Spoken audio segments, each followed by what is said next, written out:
Ali Suparman, warga Purworejo, Jawa Tengah, meregang nyawa di tangan menantunya sendiri. Jenazah korban ditemukan di kandang kambing di belakang rumahnya pada Kamis sore.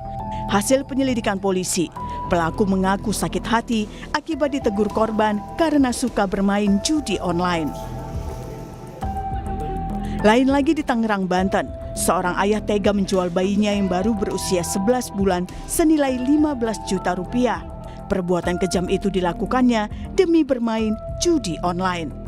Pelaku RA menjual bayinya ke pasangan suami istri HK dan Mon yang kini turut ditangkap polisi.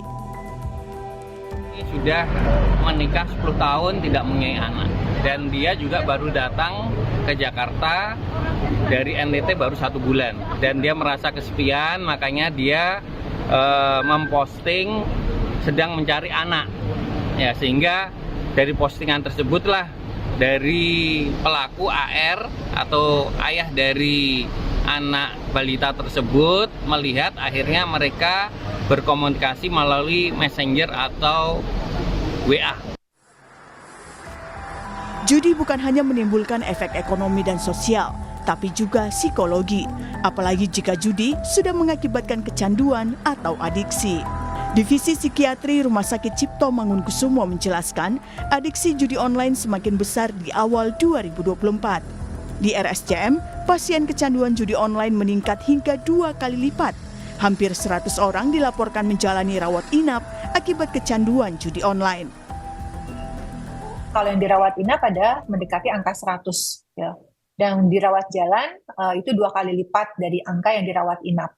Sehingga kalau kita lihat ini kan skup kecil saja ya di Jakarta di RSCM, tapi pasiennya juga dari berbagai daerah juga.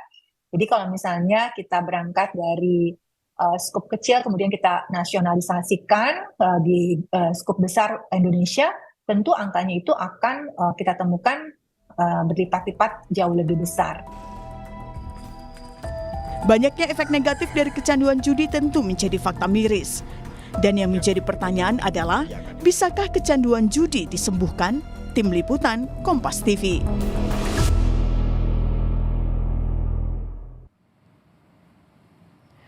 Saudara, maraknya pengungkapan sindikat judi online beberapa waktu belakangan menjadi fenomena miris. Pasalnya, kecanduan judi tidak hanya menimbulkan masalah ekonomi dan sosial, tapi juga mental. Lalu yang juga menjadi pertanyaan adalah, bisakah kecanduan judi disembuhkan? Kita akan bahas soal ini bersama psikiater dari Pusat Kesehatan Jiwa Nasional, Rumah Sakit Marzuki Mahdi, Lahargo, Kembaran. Selamat pagi, Dr. Lahargo. Selamat pagi Mbak, salam sehat jiwa. Salam sehat jiwa. Dokter, kita melihat ya ada fenomena yang menarik, menantu bunuh mertua, ayah jual anak. Jadi separah itukah kecanduan judi memengaruhi kondisi kejiwaan seseorang? Ya, jadi kecanduan judi itu sendiri adalah merupakan gangguan kejiwaan ya, atau yang kita kenal dengan pathological gambling. Nah ini atau judi patologis. Jadi ketika seseorang itu tidak mampu mengendalikan dorongan untuk berjudi, meskipun dia menyadari adanya konsekuensi negatif yang bisa timbul. Apa dampaknya? Masalah keuangan, kerugian finansial, sampai kebangkrutan, dan kemudian masalah mental emosional. Ada gangguan ansietas atau kecemasan, gangguan depresi, gangguan psikotik, bahkan ada tindakan agresivitas terhadap diri sendiri atau suicide atau terhadap orang lain.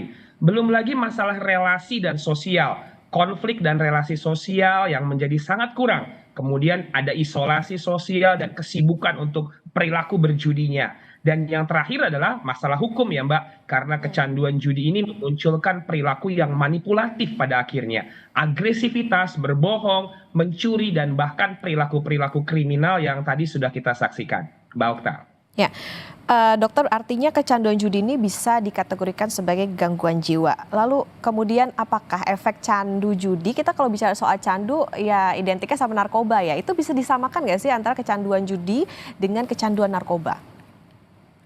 Ya, kalau zaman dulu kita mengenal yang namanya adiksi itu adiksi zat ya atau substance addiction. Tapi sekarang ini kita tahu bahwa ada yang namanya adiksi perilaku atau kita sebut juga behavior addiction. Dan ini merupakan suatu gangguan kejiwaan yang melibatkan sirkuit saraf yang ada di otaknya. Jadi sama dia, orang yang kecanduan narkoba dan yang kecanduan judi online atau berbagai adiksi perilaku lainnya seperti pornografi, media sosial, gaming gitu ya. Itu semua juga menyebabkan atau disebabkan oleh memang gangguan keseimbangan di saraf otaknya. Ada gangguan keseimbangan neurokimiawi atau neurotransmitter di otak seperti norepinefrin, serotonin, dopamin, kortisol, glutamat, dan juga ada gangguan di regio otaknya. Ada ventral striatum, ada ventromedial, prefrontal cortex, insula. Nah, semuanya itu, Mbak, akan menyebabkan gangguan mental dan perilaku. Misalnya, kontrol pikirannya menjadi terganggu atau kita sebut cognitive control. Kemudian kesulitan untuk membuat keputusan yang masuk akal, decision makingnya. Kemudian kemampuan mengolah situasi, ini menang, kalah, atau hampir menang, atau kita kenal dengan reward and loss near miss processing.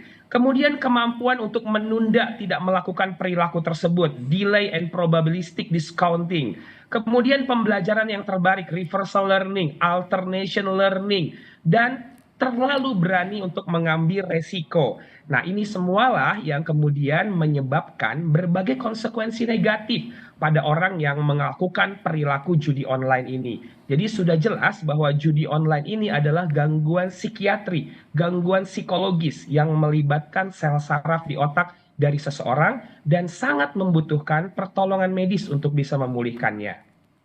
Iya, dokter, artinya kalau kita bicara judi kan berarti ada menang, ada kalah. Kadang orang juga jadi adiktif tadi karena memang ada ketika dia menang ada perasaan seperti apa, kemudian kalah seperti apa. Itu seperti apa, dokter? Apakah memang ketidakseimbangan tadi karena ada sesuatu yang tidak fulfill gitu dalam pikiran dia sehingga ini yang kemudian menyebabkan gangguan kejiwaan tadi? Ya, jadi kalau kita lihat cycle-nya kenapa orang kemudian awal mulanya bermain judi, umumnya mereka mengalami suatu gangguan mental emosional, ada stres, ada masalah finansial, masalah keluarga, dan lain sebagainya, di mana mereka nggak punya manajemen stres yang baik atau tidak ada support system yang cukup. Sehingga makin lama semakin terakumulasi itu stresnya. Kemudian dengan adanya promosi-promosi atau dia tahu bahwa oh ada nih permainan judi online, dia akan mencoba. Pada waktu dia menang, itu akan menjadi sesuatu yang memberikan suatu reward, sistemnya itu akan terpicu dia. Ada hormon dopamin di otaknya yang keluar yang memberikan rasa nyaman dan bahagia. Dan itu akan membuat dia mengulangi lagi perilaku untuk berjudinya itu. Nah, tetapi kebanyakan bahkan survei penetrasi dari internet beberapa waktu yang lalu menunjukkan bahwa 97% itu sebenarnya merasakan bahwa tidak ada keuntungan dari judi online. Nah, dia berusaha mengejar kekalahan atau kita sebutnya chasing for the loss gitu ya. Coba lagi, tapi yang kemudian hasilnya adalah kalah lagi gitu ya. Bahkan sudah mulai ada magical thinking. Wah, ini kayaknya hari yang baik nih, tanggal yang bagus nih. Wah, siapa tahu aku bisa menang. Tetapi kemudian kalah lagi, finansial semakin menurun, dan yang terjadi adalah dia mencoba untuk pinjaman online, kemudian meminjam dari orang lain, berbohong, mencuri, memanipulasi. Untuk apa? Untuk memenuhi keinginannya bermain judi lagi.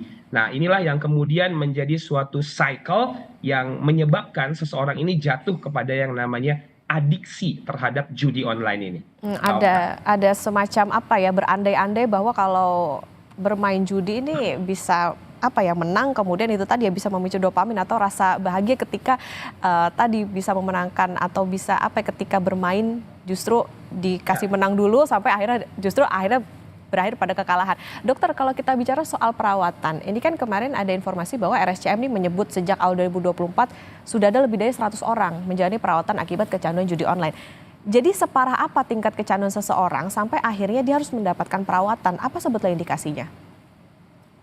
Ya, jadi biasanya ketika ada orang yang mengalami gejala-gejala untuk suatu adiksi dari judi online atau judi patologis ini, maka dia akan datang ke profesional seperti datang ke psikiater, perawat jiwa, psikolog, dan kita akan melakukan assessment terlebih dahulu. Nah, jadi assessment ini ada kriteria diagnosisnya untuk orang dikatakan mengalami judi patologis atau kita kenal dengan judi online ini. Yang pertama, itu kalau ada keinginan untuk berjudi dengan jumlah yang semakin bertambah besar dengan tujuan mendapatkan kenikmatan. Yang kedua, dia menjadi gelisah dan sensitif, mudah tersinggung saat berusaha mengurangi atau memberhentikan perilaku berjudinya. Kemudian yang ketiga, dia selalu gagal dalam usaha mengurangi atau berhenti perilaku berjudi. Selanjutnya, selalu berpikir untuk bermain judi karena adanya sugesti pengalaman yang sebelumnya atau untuk berusaha mendapatkan uang yang pernah dia pakai untuk berjudi. Yang kelima, melakukan perilaku berjudi ini saat yang bersangkutan merasakan stres, cemas, gelisah, bersalah, atau tertekan. Kemudian setelah kehilangan uang yang banyak karena berjudi, kembali melakukannya dengan harapan ingin dapetin uang yang hilang tersebut. Baru yang ketujuh, ada berbohong, manipulatif, punya masalah dalam relasi, pekerjaan akademik, karir juga menjadi terganggu. Dan yang terakhir Mbak, itu dia mulai bergantung pada orang lain untuk mengatasi masalah finansial yang diakibatkan oleh judi ini. Nah, kalau ada 5 kriteria selama kurun waktu 12 bulan, nah ini menurut Diagnostical Statistical Manual atau DSM-5, itu orang bisa dikatakan mengalami judi patologis atau yang kita kenal di Indonesia dengan judi online ini. Nah, setelah itulah baru akan dipersiapkan strategi terapi untuk memulihkan yang bersangkutan. Artinya juga masyarakat harus menyadari ketika dia sudah merasakan beberapa gejala-gejala itu harus mencari ahlinya. Dokter, tapi pertanyaannya, bisakah kecanduan judi ini disembuhkan? Oh, jelas sekali bisa. Recovery is possible. Setiap gangguan kejiwaan punya harapan dan masa depan untuk bisa pulih. Ada tata laksana untuk adiksi judi ataupun behavior addiction yang kita kenal secara umum. Oke, tapi dokter, kalau misalnya kita bicara soal kecanduan, tadi kan dokter juga mengatakan bahwa salah satu ciri-ciri orang udah kecanduan judi itu misalnya gelisah. Nah, kalau misalnya orang sudah kecanduan kan biasanya kalau tidak melakukan judi gitu, tiba-tiba dia merasa gelisah. Terapi atau pengobatan seperti apa, perawatan seperti apa yang bisa dilakukan untuk bisa menyembuhkan itu? Yes, kita akan mulai tentunya dengan promotif and preventif gitu ya. Bagaimana kita bisa memberikan edukasi tentang resiko judi yang berlebihan, promosi untuk gaya hidup yang sehat, mulai dari pola makan, olahraga, tidur yang cukup, dan kemudian manajemen stres yang baik, Mbak. Bagaimana orang itu bisa mengelola stres yang memang umum dan alamiah terjadi dalam hidupnya itu dengan baik. Ada berbagai teknik untuk manajemen stres, misalnya dia diajarkan memvalidasi terlebih dahulu. Oke, saya nggak baik-baik aja, saya sedang cemas, marah, khawatir. Kemudian dia diajarkan memventilasikan bagaimana situasi mental emosional yang tidak enak ini dengan journaling, bercerita dengan orang lain, mendengarkan musik misalnya. Kemudian dilatih berbagai teknik regulasi emosinya dengan butterfly hug, atur nafas, deep breathing, teknik grounding, mindfulness, relaksasi otot progresif, itu semua akan diajarkan sehingga yang bersangkutan punya alternatif mengelola kondisi mental emosionalnya daripada dia bermain judi tadi gitu. Baru kemudian yang kedua adalah dengan pengobatan. Ketika kita melakukan assessment sudah bisa ditegakkan yang bersangkutan mengalami pathological gambling, maka pengobatan itu menjadi sesuatu yang akan dilakukan karena dia 1A, istilahnya recommendation with high confidence. Jadi secara evidence based, pengobatan itu akan sangat membantu yang bersangkutan untuk pulih. Ada obat antidepresan yang bekerja di serotonin, ada mood stabilizer untuk mengelola impulsivitasnya. Berbagai terapi lain yang modern saat ini juga akan membantu. Misalnya ada terapi TMS, Transcranial Magnetic Stimulation. Jadi dia diberikan stimulasi dengan gelombang elektromagnetik di kepala atau otaknya, dan itu akan membantu neuroplastisitas atau perkembangan yang baru dari sel-sel saraf otaknya. Ada juga terapi neurofeedback yang akan membantu latihan atau training dari gelombang-gelombang otaknya.